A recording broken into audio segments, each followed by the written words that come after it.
Olá! Hoje a gente vai mergulhar de cabeça num estudo fascinante sobre como resgatar os jogos tradicionais lá nas aulas de educação física.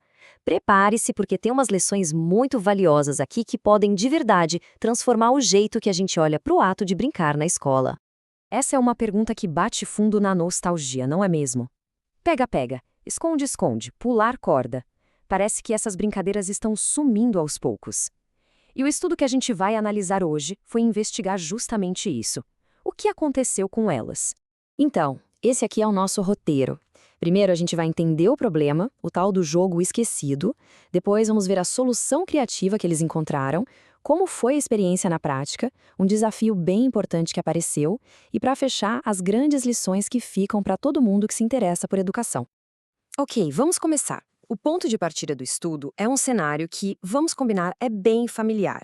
A cultura do brincar infantil hoje em dia está meio espremida entre duas forças gigantes, o esporte de competição e a indústria de brinquedos prontos.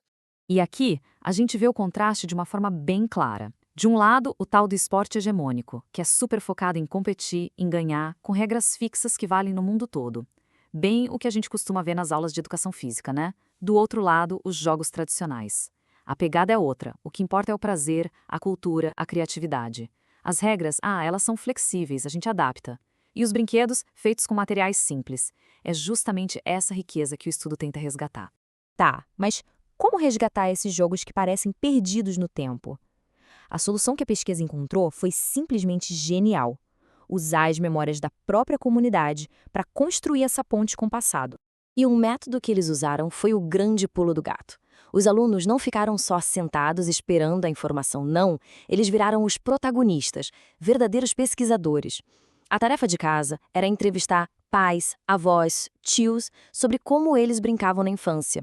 Isso transformou a sala de aula num laboratório vivo de cultura, conectando as gerações de um jeito incrível. E o resultado dessa pesquisa foi um verdadeiro baú de tesouros. Olha só o que apareceu. Jogo de bolita, 5 Marias, taco, pé de lata, brincadeiras que eram super comuns para pais e avós, mas que para muitas crianças de hoje era uma completa novidade. Isso só mostra quanta riqueza cultural estava ali, só esperando para ser redescoberta. E para a gente entender a profundidade disso, o estudo se apoia em teóricos importantes como o Huizinga. Essa definição dele é chave. O jogo é uma atividade voluntária, um mundo à parte com suas próprias regras. E isso não é só uma recreação, um passatempo, não. É algo essencial para a formação da cultura humana. Beleza, com toda essa pesquisa feita pelos alunos em mãos, chegou a hora de colocar a mão na massa. O projeto durou 14 semanas e o que aconteceu na prática foi, bem, surpreendente. Logo de cara rolou um momento de clique, sabe? Uma sacada fundamental. Quando eles compararam o futebol com aquelas regras globais da FIFA com um simples jogo de bolita, eles entenderam a alma do jogo tradicional. As regras não vêm de cima para baixo, elas são negociadas, adaptadas, elas pertencem a quem está jogando. E essa frase, tirada direto do estudo, resume tudo. O ponto alto da experiência, o momento mais mágico, não foi só jogar. Foi o processo de construir o próprio brinquedo. Vamos pensar um pouco mais sobre isso. Imagina a cena, latas velhas se transformando em pés de lata, retalhos de pano e um punhado de arroz virando as 5 Marias. Esse processo de criar com as próprias mãos, usando materiais simples e reutilizados, despertou uma criatividade, uma autonomia e mostrou que a diversão não precisa vir numa caixa. O prazer estava todo ali, no ato de criar. Mas, claro, nem tudo foram flores. O projeto também trouxe à tona um obstáculo cultural bem forte e, infelizmente, bem comum. A questão do gênero nas brincadeiras. Foi bem rápido para aparecerem as barreiras. Frases como, isso é brincadeira de menino, ou isso é coisa de menina, começaram a surgir. Como a gente pode ver, alguns jogos eram considerados de todo mundo, mas muitos outros já vinham com esse carimbo de gênero, o que acabava limitando quem participava.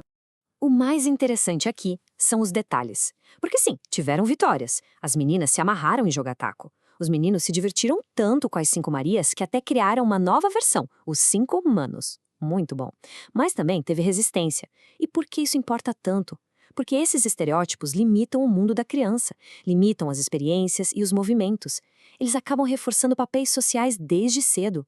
Desconstruir isso é um trabalho contínuo, de formiguinha e super essencial. Certo. Depois de tudo isso, o que a gente leva para casa? Quais são as grandes lições que essa experiência toda nos deixa? Vamos agora para as reflexões que podem aprimorar a prática de qualquer educador. Aqui está o resumo das principais conclusões. Primeiro, trazer a família para perto resgata a cultura. Segundo, construir o próprio brinquedo é algo transformador. Terceiro, os jogos tradicionais são uma alternativa incrível ao esporte só focado em competição. Quarto, a questão de gênero é um desafio real e a gente precisa encarar de frente. E por último, talvez o mais importante, o prazer de criar e recriar tem o poder de revolucionar uma aula. E para amarrar essa ideia, tem essa citação que está no artigo. Quando uma criança cria o seu brinquedo, ela não está só desenvolvendo uma habilidade com as mãos, ela está juntando tudo. O afetivo, o pensar, o fazer com o corpo, é a educação integral acontecendo na sua forma mais pura e bonita. E a gente termina com essa pergunta no ar. Essa experiência mostra um caminho muito poderoso, e não só para a educação física, mas para a educação como um todo, porque, no fim das contas, resgatar o prazer de criar é ajudar a formar pessoas mais inventivas, mais conectadas com sua própria cultura e que sabem encontrar alegria nas coisas simples. Fica a reflexão. Como a gente pode levar um pouco disso para os nossos próprios contextos?